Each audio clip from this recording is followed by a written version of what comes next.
Lero panyaso voice box mkulu wina amene amachikonda chipani cha Malawi Congress Party akunena kuti ayi mmene Achakwera ankabwera kulowa mboma mu chaka cha 2020 amalawi ambiri makamaka amalawi akumudzi adali ndi chiyembekezo chachikulu komanso chikhulupiriro chochuluka kuti tumwina Dr. Chakwera angathe kusintha dziko lino ndi kupita patsogolo ndi chitukuko. Koma zimene zachitika zaka 5 zapitazi ndi zinthu zomvetsa chisoni chifukwa kuti Achakwera alekerera zinthu zambiri zimene zakhala zikuononga dziko makamaka pa nkhani yokhudzana ndi forex. Akuti Achakwera alekerera kuti ndithu pakhale misika iwiri yogulitsira forex zimene zikupangitsa kuti forex kuno idzisowa, zimene zipangitsa kuti ayi mabizinesi ambiri atseka chifukwa kuti anthuwa sangaode katundu komanso sakwanitsa kuwalipira anthu antchito, zimene kunena kuti panopo Achakwera chikhulupiriro chonse chimene anthu anali nacho makamaka anthu akumudzi pa Achakwera akuti zimene zizi zikunka zikuchepera chepera. Tiyendekale limodzi pano pa Nyasa voice box kuti mkulu ameneyu kuti akuti bwanji pa nkhani imeneyi ndipo akamaliza chonda Malawi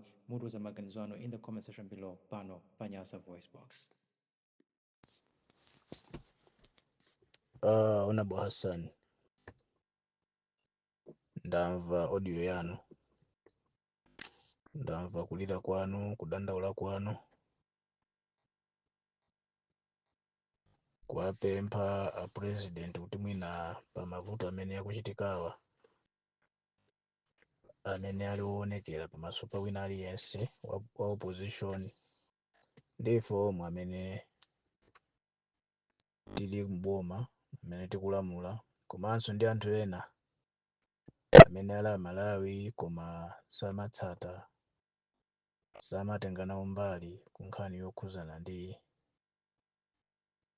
zandale komanso ndi mabungwe osiyanasiyana azipembedzo ndi ena ni government organization tonse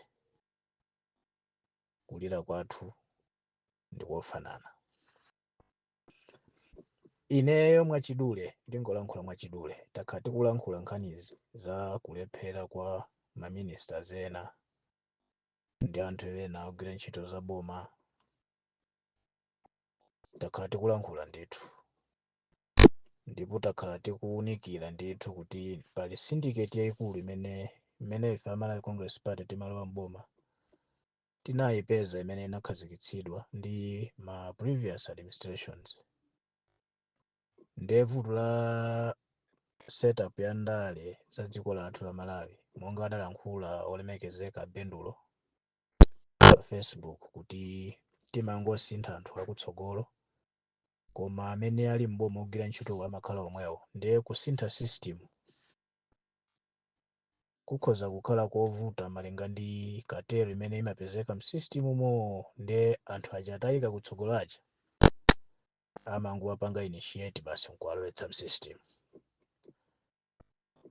Ndiye tizisintha maboma, tizisintha ma leadership koma ngati uku katero imene inakhazikitsidwa mboma singasinthidwe. Sindikwaona ine mwagulu mwa ma politicians amene tili nawo amene akhoza kumenyana ndi katero imene ingapezeke ku ma ministry kwawo. In short, in this case to me nkhani yokhuzana ndi forex ndi nkhani yomvetsa chisoni kwambiri, ndi nkhani imene yazunza kwambiri dziko la Malawi, ndi nkhani imene yapangitsanso kuti katundu m'mashopu azikwera on a daily basis, ndi nkhani yakuti sungayimvetsetse. Ndipo vuto la forex lakhala lativuta tivomereze mwina pano chaka chino chachitatu tikukamba nkhani imodzimodzi. Ndipo ndizomvetsa chisoni pa history ya dziko lapansi.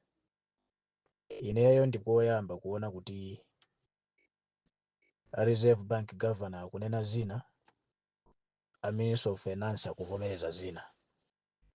Chifukwa tikayang'ana kumbali ya forex ndikuti a Reserve Bank akupanga regulate forex in their own term according ndi value ya kwacha which is 1750 exchange rate ya dollar ndi kwacha. Pamene ku Minister of Finance akuvomereza parallel market kuti tizisintha pano payafika 5500 equivalent ndi US dollar and other foreign currencies. So ndikoyamba ineyo pa history ya dziko kuona kuti boma lomwelo nthambi ina ikupanga regulate zina, nthambi ina ikupanga regulate zina, parallel market, nkuchikhazikitsa dziko nkumayenda ndi parallel market yokhazikitsidwa ndi Ministry of Finance. Ndikunena kuti yokhazikitsidwa ndi Ministry of Finance, a Reserve Bank alibe mphamvu yoletsa parallel market kugwiritsa ntchito force. Mphamvu zonse zokhuzana ndi monetary issue mdziko zimakhala ku Ministry of Finance. Ndiye monga ndanena imakhala katero. A Ministry of Finance anduna kaya ndani wonse amene tayika takhazikitsa ku ministry kuja. Katero imene ayipezayi yachuluka yafika mpaka pamene yafika apa chifukwa chakuti alephera kuipanga overpower angoijoyina. Chimodzimodzi ku Ministry of Trade, katero imene inaliko ndi ma multinational companies ndi ma shop owners osiyanasiyana nawonso alephera kuipanga overpower katero angoijoyina. Ku Ministry of Transport same applies, katero imene inaliko angoijoyina. Ministry of Health chimodzimodzi. Ndiye mupeza kuti era imene yapezeka kusona ija ikuchoka patali. Era yapezeka kusona ija imene anthu akungolankhula ya president ya utchula m'madera moti zinthu mulibe ikuchoka patali. Mupeza kuti ni ka syndicate kamene kanakhazikika kuti boma likapereka ndalama zija sizigwiritsidwa ntchito moyenera monga mmene boma linakhonzera. Anthu ena amene ali msystem amene anachikhazikitsa kuti azipanga mchitidwe wakuba pogwiritsa ntchito ma position amene asankhidwa mboma either kundale. Ndipo peza president afuna adziwe zimene tachita basi tizingowanamiza. Nkupezeka kuti zina of course zinachitika koma zina sizinachitike. For instance, kwathu kunkhotakota panalankhulidwa kuti kwamangidwa msika umodzi, one market. Nde ndikayang'anayang'ana mwa malinga chanzi akamati kwamangidwa one market sindiyiona. What I have discovered is that kunamangidwa shedi pamalo amene anakhazikitsidwa kuti mwina padzakhala msika. Panangomangidwa shedi. Koma report lopita kwa president akuti one market, msika ndithu wamangidwa. So to me pali different yakulu pakati pa shedi ndi market. Market ndi malo amene akhonzedwa amangidwa pamene anthu akupangira ma business. Pamene shedi ni chinthu chimene chayikidwa chamangidwa as a storage. Mukhozo chipanga storage, mukhozo chipanga in whatever chinthucho, it's not a market. So kuti ziveke bwino popeza ndalama zisaperekedwa zochuluka, kuti ziveke bwino tikanena kuti tamanga shedi siziveka, koma tauza president kuti tamanga market. Syndicate imene ilipo. Nde ineyo mwachidule ona Hassan, mavuto wonse amene alipo awawa nda president. Si Minister of Finance, si Minister of Trade, si Minister of Transport, si Minister of Health, sinduna ina iliyonse imene ikupezeka kuti ikulephera kugwira ntchito yake kuti ndi imene tingayipange blame. Chifukwa munthu kulephera kugwira ntchito yako effectively imakhala ya weakness imene iweyo kuganizira. No one can blame you kapena can enforce you to do job accordingly. Ngati walephera zili ngati mkalasi aphunzitsi akamabweretsa mayeso sangamkakamize munthu amene walephera kuti akhoze, siziteka. Nchifake mayeso aja akamalembedwa pamakhala ena okhoza apitiriza school, ena olakwa abwerera mbuyo, koma onse amene aja amakhala ma student wako. So in this case ma minister amene mukulephera kugwira ntchito yawo effectively awa ndiye kuti alephera. So mphunzitsi ndiye kuti na president amene angachonge mayeso kuti uyu walephera abwerere mkalasi apituku, uyu wakhoza apitirire nda president. Ndingati mphunzitsi akulephera kuchonga pa wana olephera, akulephera kunena kwauza makolo a wana kuti wana wanu alephera, ndikuabweza klasi yabwereze awa akhoza apitirize. Ndiye kuti mphunzitsi ameneyi pamaso pa makolo sakhala mphunzitsi wabwino, pamaso pa institution sakhala mphunzitsi wabwino. Ndiye in this case akutilephera apapa nda president chifukwa akuwasunga anthuwa pamene anthuwa akulephera ntchito zawo. They have been initiated in a cartel amene anamupeza m'maministry mwawo.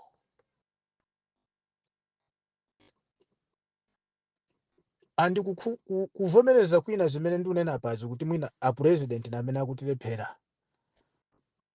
Tiye tibwerere mbuyo tifike nthawi imene tidali ni convention. Mu speech ya president anadandaula kuti nduna zimenezi zinapanga splash ndalama zambiri mbiri kuwapasa anthu ncholinga choti awavotere apeze maudindo ku chipani.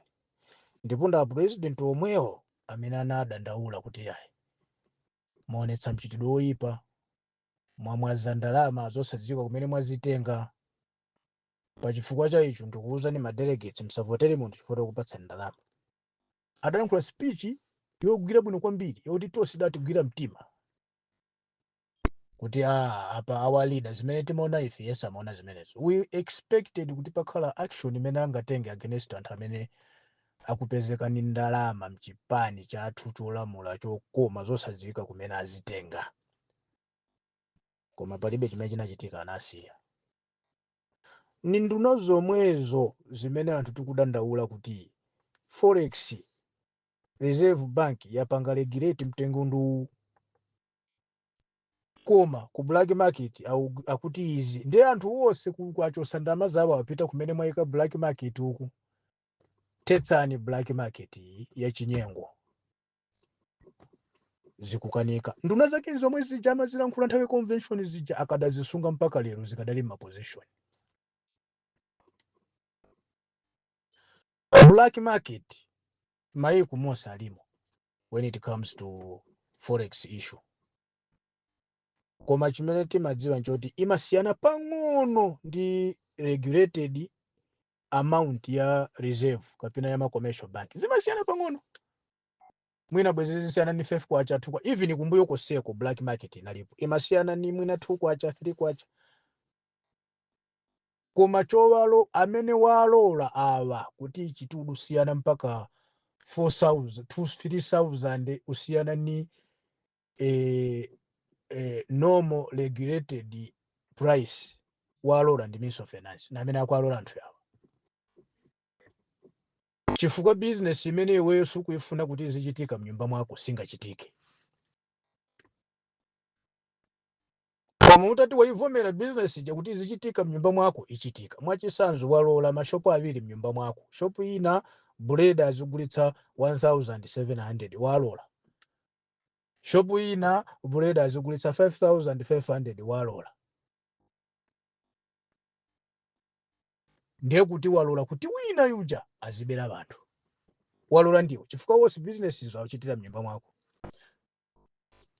Ndiye ndizomvetsa chisoni, koma kuti uchokera panopa tisamakhale busy kunena zindunazi kapena kunena ma civil servant amene akukhazikitsa katero mboma, koma vuto tizilika kwa president chifukwa chisanzo tili nacho. Malamulo amanena inde kuti civil servant simungamchotse ntchito mpaka contract yake ite, koma pakakhala zolakwika president ali mphamvu yochotsa. Kayani milandu takhati kunena mbuyomo kuti kayani milandu azipita ku court azikasuma ndalama zimene tingalipire iwowo nzochepa kusiyana ndalama zimene ziwonongeke tikasiya pa position. Takhati kulankhula mbuyomo semo, koma a president sanatimvere. Asiya anyamata a DPP, anyamata a DPP omwewo apanga initiate nduna zathu zimene tazika mboma. Nduna zathu zapangidwa overwhelmed ndi system chifukwa nazonso zikuona kuti pali ma benefit ochuluka amene akuapeza mu katero imeneyi. Now chilichonse anthu tikuyang'ana president. chilichonse banthu akuyang'ana chipani cha Malawi Congress Party. Ndi nkhani yomvetsa chisoni. Ndi kumvetsa chisoni kwina kwakukulu kunena kuti economic growth yathu ngati apapa izizi a president asirira amene zilili ikukagwa. Pano ndikunena pano ineyo as a business person, azizanga business mashop owners akuluakulu, they have told me kuti they are closing because sakukwanitsa kupeza forex, akukanika oda katundu, sakwanitsa kuwalipira ntchito. And zimene zozo tipange expect mashop onse akuluakulu they will be closing. Nali ndazanga ma investors azungu awiri, mzungu mmodzi wapita anagulitsa kale kake konse wapita. Wina wandimbira dzana dzulo awo nduzoti ameza khalira ndagulitsa nyumba yanga apa ndogulitsa malo anga business, I'm going. Ifeyo ngati olamula titati tifufuze kuti kodi ni makampani angati amene atseka during our leadership. Zikazomvetsa chisoni. Koma reason why a Minister of Finance alola misika iwiri yola kuyika munduna mwawo. Msika ovomerezeka ni boma ndi msika ovomerezeka ndiwo ndikagulu kazawo. Zikupha system ya dziko, zikupha utsogoleri wabwino wa chipani cha Malawi Congress Party. Ndi utsogoleri wabwino umene anthu anawuyembekezera pa Dr. Lazarus Chakwera. Chifukwa Dr. Lazarus Chakwera was a last hope in a political circle in this country. He was a last hope of rural Malawian amene ali kumudzi kwenikweni. Koma zimene achita Dr. Lazarus Chakwera kwasirira anyamatawa kuti asokoneze dziko. Zachosa hope yonse, chiyembekezo chonse chimene anthu akumudzi adali nacho pa Dr. Lazarus Chakwera. Zachosa hope yonse imene chiyembekezo anthu akumudzi anali nacho pa chipani cha Malawi Congress Party. Chifukwa chipani cha Malawi Congress Party economically zina zonse chidali ni mbiri yabwino, except human rights. Koma when it comes to administration issues, economic issues, all those social issues, MCP was 99.99%. So anthu anali ndi hope kuti kubwerera kwa MCP chipani chabwino chama policies abwino ndi kubwera kwa Dr. Lazarus Chakwera amene ali munthu wanyuwani msystem. And if you could hear him in parliament during when he was an opposition leader, he was very aggressive. He could touch the heart of every citizenly. Koma chikudabwitsa pano ufokera athu a president, ufoka kuja. Sindidzo kuti ana amenewa awa akuafola president in this manner. On what capacity? Ndeni from today ndasiya kupanga blame ana awa. They cannot do anything. They cannot deliver. They have demonstrated that they have failed Malawians. Koma president akuwasunga. Nde is impact yake ipezeka after my elections is.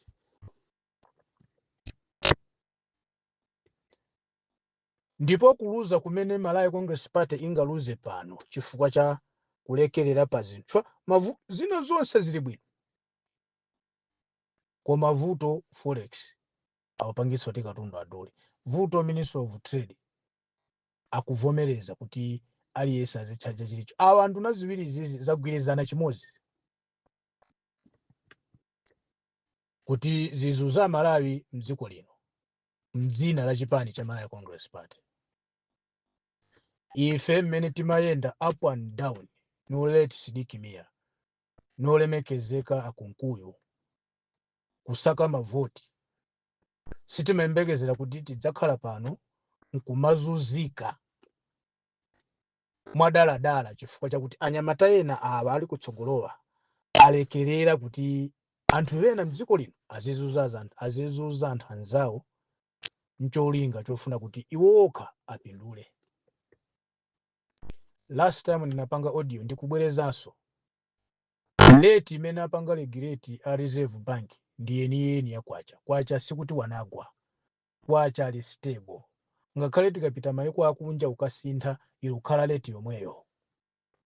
Koma kuti parallel market imene anyamata ku Ministry of Finance nda Ministry of Trade bayivomera kuti ikhale ikhazikikeso mdziko lino ni imene ikuononga dziko lino. Ndi amene angachotse parallel market ndi omwe wa Ministry of Trade na Ministry of Finance. Ngati alephera ndi ntchito ya president anthu amenera kwachosa. We are over 20 million Malawians. We are all not failures. All of us, we are not failures. And I repeat, all of us, we are not failures.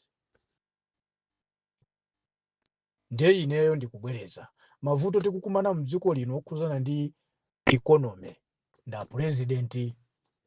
Mavuto tikukumana nawo mdziko lino oti anthu azilephera kugula chimanga, kugula ufa m'mamidzi chifukwa chakuti mavenda akagula chimanga kwa adimaki 30,000 au kagulitsa pa msika wawo wa president. Fa msika uliwonse uli mdziko lino ni wa president.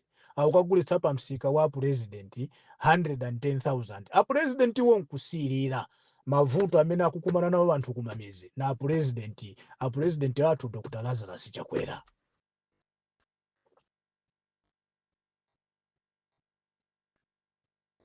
Chimene dziko limapangira regulate ma prices ncholinga chakuti ateteze anthu osauka kumidzi, voiceless people, anthu amene sangadzilankhulire pawokha, anthu amene alibe mphamvu kuauza ma traders, anthu amene alibe mphamvu kuauza azitsogoleri. Nchifukwa dziko limapanga regulate zinthu chakuti malamulo ake ni awa, chakuti malamulo ake ni awa. Nchifukwa chake bungwe la Adimaki limapanga regulate ma prices uteteza munthu wakumudzi kuti venda asamubere. Koma in this case what is happening now ndizonena kuti kwa Adimaki konkuja akukamgulitsa venda ande umboni wina wapezeka apa aipeza track huku chakumpoto. Kwa Adimaki akugulitsa chimanga kwa venda kuti venda zikagulitsa anthu osauka aja amene ife tidapangira regulate ma prices kuti akwanire afikire akwanitse kugula talola kuti asakaguleso anthu aja kwa Adimaki akakhaulitse venda ndipo sakwanitsa kukafikira ife tilibe nazo ntchito. Zaonetseratu kuti kuvutika kosi kumene anthu akuvutika ndi njalako ndiye kuti na president. Andi kuti mutsimikize kuti zikukhala zadala izi anthu akuchitira dala. Track ija adayijambula umene Adimaki yakeso ikudziwika koma no any action has been taken. Chifukwa chachani it's a cartel. Mdziko mukakhala cartel palibe amene amayang'ana mzake chifukwa makhala kuti wina aliyense pasi pa mtima akudziwa kuti inenso ndikumachita zimenezi.